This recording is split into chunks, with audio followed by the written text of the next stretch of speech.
Hello and welcome to the one, the only Gaming Booth Show, episode 13, where the hills are in fact alive with the sound of gaming. Joining me is the 103rd Dalmatian, Jordan. Bark, bark. Hello there. And the actual Cruella de Vil, Russell. Give me those puppies! Was that an Australian accent on Cruella de Vil? Bloody hell, we're looking after the puppies, mate. I've never been able to nail the Cruella accent. You know, I did the best I could, Jordan. He tried, Fair enough. And we're going to move very swiftly on to talking about something we do every single episode, because this week we're visiting Earth 452P, a world where every crime ends up in prison, no matter how minor.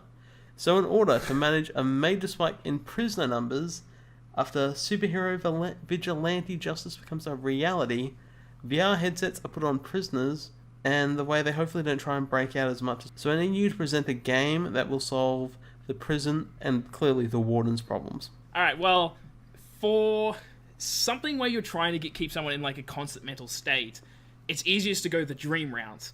But if you're in a dream, I don't know, something about it just seems a bit too simple and easy. So you got to go the nightmare route to really get them deep into that dream state that they feel like they can't get out of it. But they still do know it's a nightmare, and it kind of keeps that illusion going. So I'm going to bring in Slender Tubbies, because Teletubbies are one of the scariest things ever that's supposed to look cute, combined with the thing that is just ultimately always scary, Slender Man, and his elongated shape and whatnot. So those two in combination, the prisoners in this world will just keep on going, seeing that loop of these Teletubby Slender Man, and they will never break this nightmare. I guarantee it. Wait a sec. What game did you say this was called? Slender Tubbies? Yep, Slender Tubbies. So it's a mix of Slender Man and Teletubbies, like the match made in heaven, because I'm already scared just talking about this. That's a freaky idea. Well, my idea is going along the route of making it look as though, even though you have a VR headset on, it's realistic. So the best way to describe this is like a prison simulator. And there's one that's come out recently, which is called A Way Out, which was 2-player co-op. Except we haven't had a VR version of it yet. You never know. They might try this sometime. Farrah's is maybe in development of it. Can't say. Yep. So, well, you never know. So the idea is, essentially, you know, when you're in your prison cell, you normally have at least one buddy with you. So seeing that this game is 2-player co-op, you both wake up at the same time and have the idea of escape. In the prison of which you're in, though, the whole place mirrors the game. So you eventually get out and you escape and you're all happy la-di-da, except time slowly speeds up into a hellish representation of life, where you regret every decision ever escaping the prison, which makes you want to run back to the prison cell and never leave again.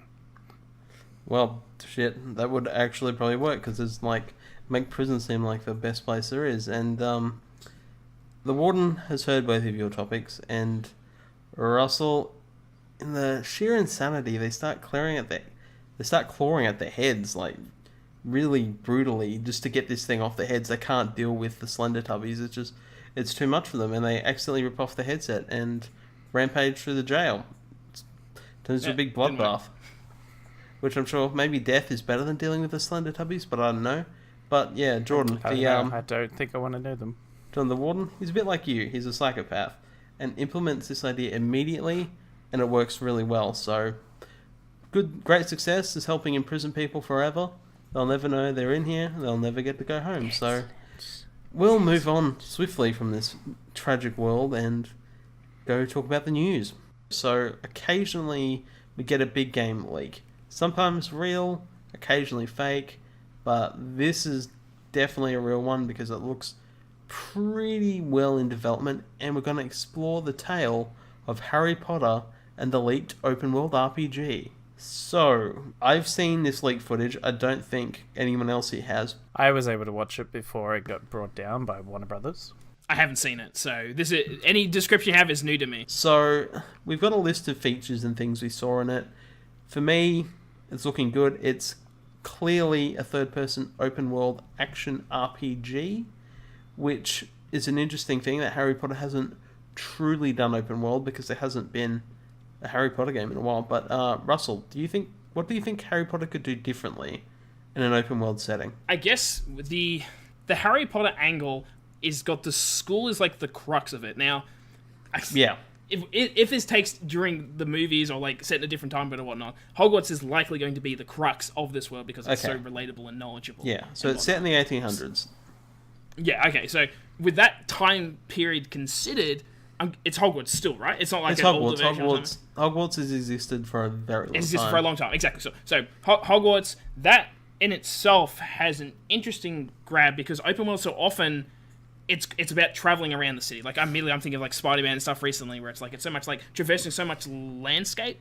Where in the Wizarding world, it's more about how one landscape can drastically change. I'm thinking of Control recently. It's a good one. Where it's one location that can drastically alter itself. Think of like the Room of Requirement. Think of the steps up to the houses with the changing stairs and stairways and stuff. There's a stairway in the castle that moves. Yeah. A way to build a location that is maybe on a smaller landscape, but puts so much into that one location. I think that's where Harry Potter can really achieve something brand new and exciting. Yeah, so they've already told us a few locations, like Hogsmeade, which is the village where Harry isn't allowed to go in the movies because he has no parents because they're dead. There's also the Forbidden Forest, which, makes sense. It's just outside Hogwarts. I'm not sure if there's any London setting, like going through Diagon Alley. Diagon Alley. It's already a varied location. Like, Hogwarts is really an iconic place. Like, we've seen it in other video games and stuff, but it will be good to see what it's like in a modern setting because I want to see it done, like, to justice to, like, what we've seen in the films. I want to see it at that scale. Where do you stand on this, Jordan? Are you excited for the prospect of a Harry Potter open world game? I am very optimistic about it. It's one of those things where, because it is a leak, sometimes the way I see leaks is sometimes they're intentionally done to make hype, but this one looks like it wasn't meant to come out yet. This is like, please don't leak this. This is a legitimate leak, yeah. Yep. So seeing what we saw before most of it was closed down looked very enticing to play. The last Harry Potter game I played was like the very first one that was like to do with the Philosopher's Stone, and it looks so different in such a good way.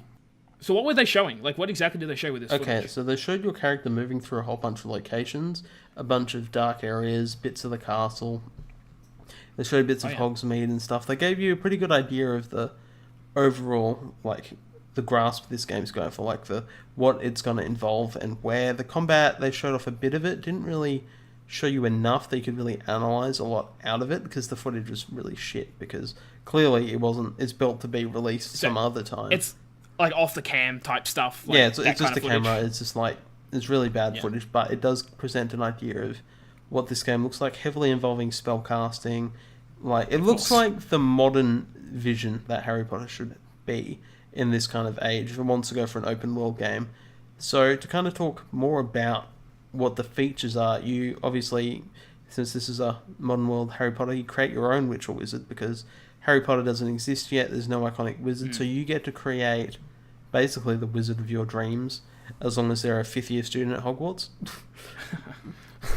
You're essentially, you've been into Hogwarts, but now all of a sudden in fifth year you decide to change the way you look, decide who you want to be and where you want to go. You are basically coming to Hogwarts in the kind of information release we have, which, if that's true or not, that adds up because I like the sorting hats. Like, that's such an iconic Harry Potter type thing. Yeah, so it's kind of, you only get that if you're a new student. You don't get it if you're not. Although if you're a student turning up in here, you obviously have to be sorted into one. So I was kind of going to talk about what features do we expect. Like, the idea says you can choose your house and friends, but do we think that should be done in a gameplay instance of the sorting hat where, like the excitement in the movies when they were like, I don't not Slytherin or something, should that be something the game decides for you with like how you act? The best example I could think of in gaming, of course, I'm going to bring it back to Elder Scrolls Online. You're probably going to hate me for it, but stick with me with this. When the game originally released, you had 3 choices of alliance.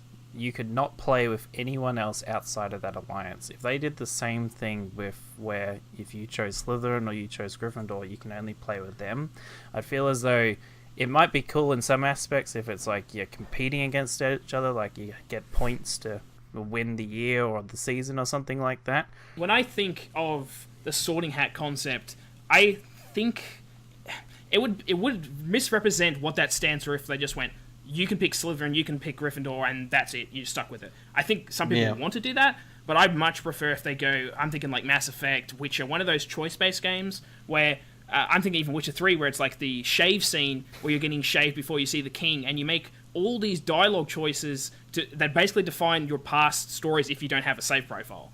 I'm thinking something like that. So you're like describing your personality in some kind of, maybe on the train onto Hogwarts, you're describing it to another student, and you're making these telltale dialogue choices, and that in turn defines who you are. So when you get to the school and you become sorted into your house, it defines it based off whatever personality choices you made earlier in the game. You basically get a Q&A and it decides your choice. Yeah, and do you think, like, if you got to choose it, I mean, it's different to being forced into, which in a video game, it might not be the best thing. I mean, it's pretty immersive, but do you think, like, depending on what house you pick, how much of an influence will that make on your decision to pursue good or evil? Like, could you see yourself playing a Gryffindor kid who is focused on evil, like, or a Slytherin focused on good, even? To me, it all depends on if you're put into a certain house, are you only going to be limited to certain spells or skills, or is everyone going to be able to do everything? I don't think so, because they're all taught in the same classrooms. They're not like,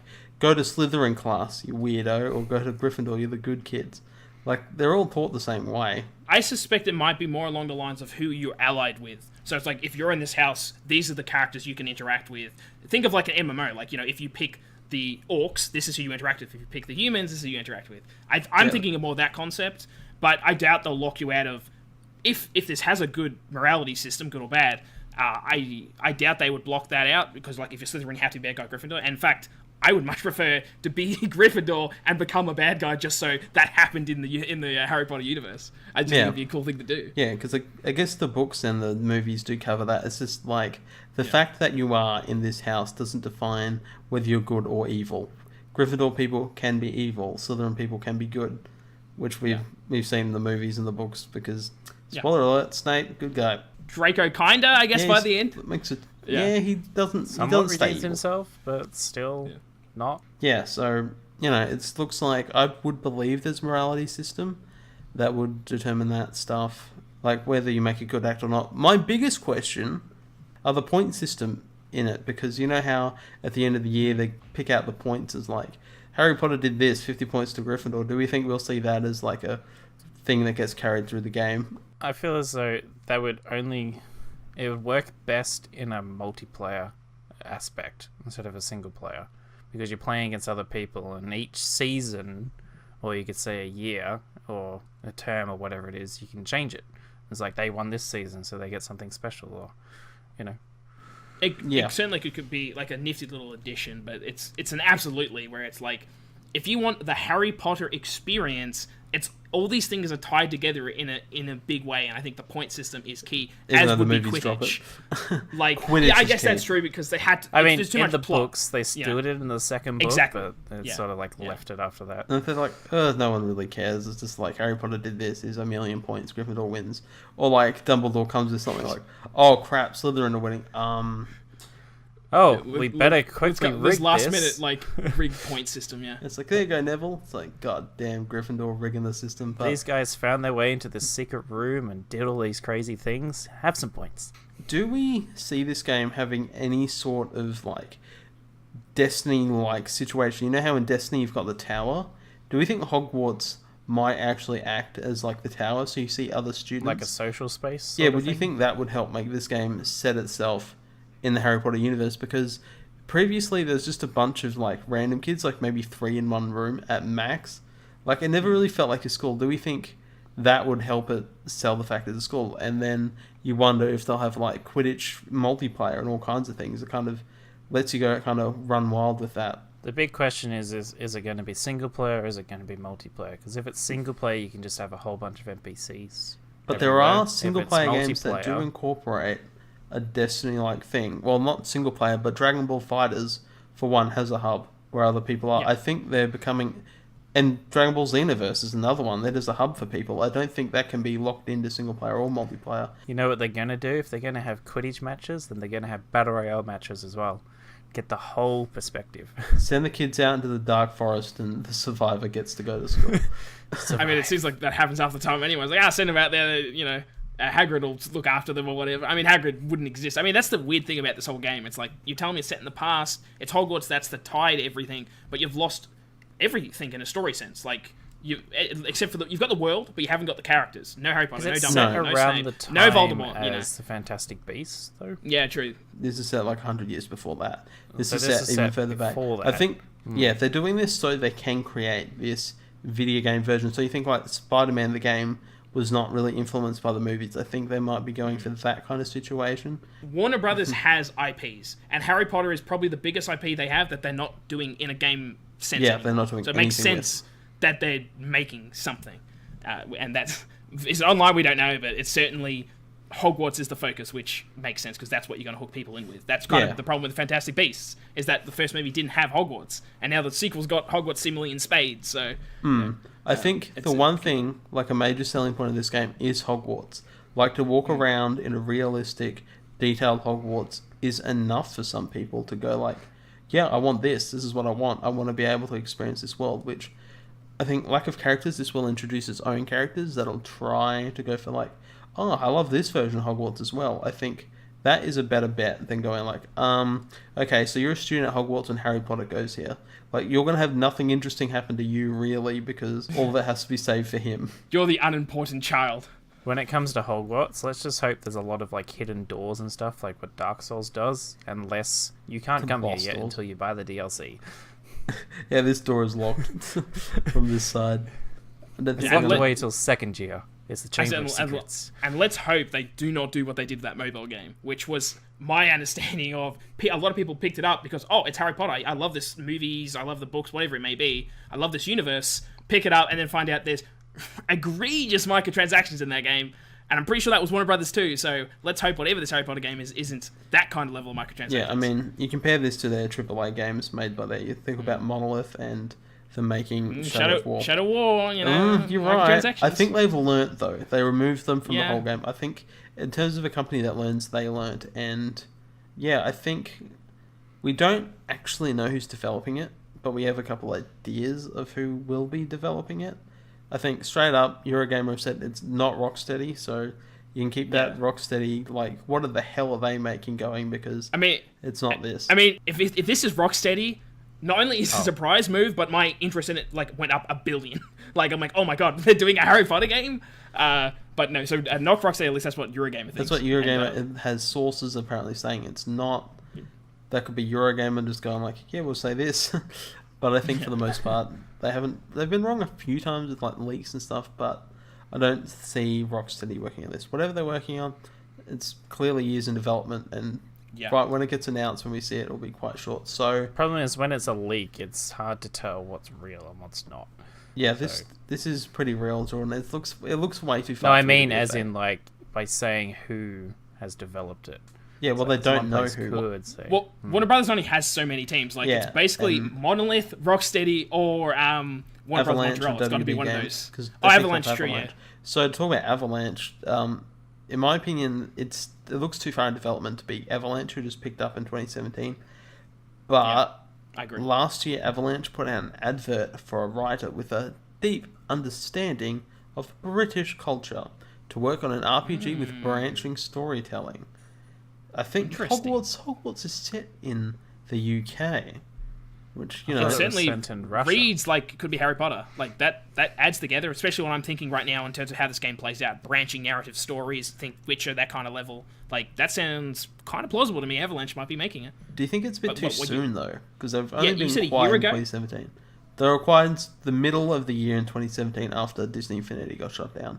What if they'd already been working on something like this and then pitched the idea to Warner Brothers and like, you that's think a good idea. A company working for Disney was making a Harry Potter game? Yeah, totally.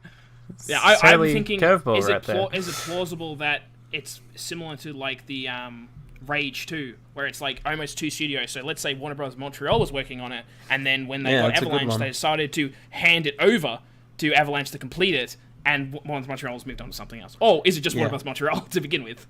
Yeah, because WB Games Montreal was my thoughts, because, I mean, recently, I don't know how long ago Wikipedia had it there, not the best source, but it once had an open world, they were once looking for people to work on an open world AAA title based on one of DC Universe's most popular IPs. That's not Warner Brothers' most popular IPs, No. but on the same page now, because I had a look just before, they're just looking for an upcoming AAA title. So it does make it more vague. You wonder if Avalanche has picked up. They didn't really want to start a new project, so they put them to work with WB Games Montreal to put this game, which looks really ambitious, together, which is starting to become more and more common because you got Bungie and Vicarious doing the PC ports.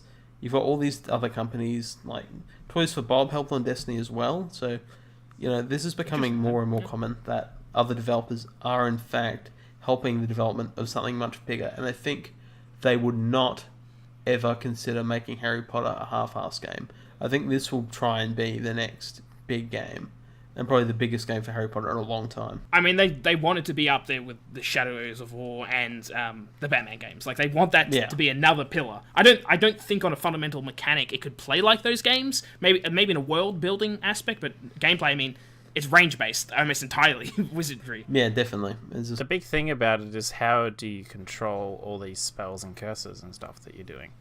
Because to me, looking at the footage that I saw, it almost seemed a little bit Kinect-y-like, where it's like using motion. Yeah, it looked tracking, a bit. It's not motion. It looked it to me for a moment. It's but not I motion. don't think it is. I think it looks like it. Yeah, I think the motions of how the characters move and stuff look really smooth, and that kind of makes it seem like that. But yeah, it certainly doesn't look like a Rocksteady game. It doesn't look like any other WB game. It doesn't even look like any Harry Potter game we've seen before, because we've barely seen this one. But it doesn't look like it shares much of those old games. You might be collecting beans. Well, I mean, older games, they didn't look as great, and it's different time period. I mean, that sets it apart as much as you possibly can. It's not going to capitalize on Harry Potter, which is good, because it's kind of like reminds me of Star Wars right now. It's like they keep retreading the old ground. I want to see new stories in Star Wars, not the same stuff we've seen a billion times redone. It just... Harry Potter, I feel like... I haven't played all the games, but it felt like they kind of built on each other, and they felt kind of overly repetitive, and they made changes that weren't always for the best decisions. But for the most part, there's something incredibly interesting and engaging about that J.K. Rowling's world of, Wizarding World, or whatever the tagline I think is. I think that's correct. It's a very engaging in world, environment, setting, and whatnot. And I believe if the development time has been... It's not developed in a year, they've really gone in and they've considered it like they considered the Batman games. I think Shadow War was a bit of copy some of the Batman aspects, with a bit of Assassin's Creed and whatnot. But I'm hoping this is something brand new and still capitalize on the fact. A little concerned about Warner Brothers because they are very obsessed with season passes and microtransactions and all this kind of stuff. They do some dodgy stuff behind the wheels. But I tell you what, I'm very interested to see, and I'm guessing it's either leaked super early or maybe to Paris Games Week coming up very soon. We might see this officially revealed. Maybe that's probably why it was leaked, because you don't make a trailer years in advance, so might see that very soon. So thank you so much for watching the Gaming Booth Show for another week. I've been Mitch. Joining me has been Russell and Jordan, as has been every week. Thank you guys for joining me. Expelliarmus. If you enjoyed this video, you can find us at a lot of places. So we've got a website at optionalextra.net where you can find all our content. YouTube right here, because that's where everything we make is. So you can find it all there. We've got a pod. This is released on SoundCloud and other audio locations that you can probably find, apart from Spotify. They don't want us on there. They're a bit rude. Don't really care. A few other things. We make a lot of different videos here. We've got medleys. We've got retrospectives coming soon, maybe. Medieval one, pretty popular. You do a whole bunch of different stuff. So if you want more of what we do, you can subscribe, and we'll hopefully see you again. And goodbye.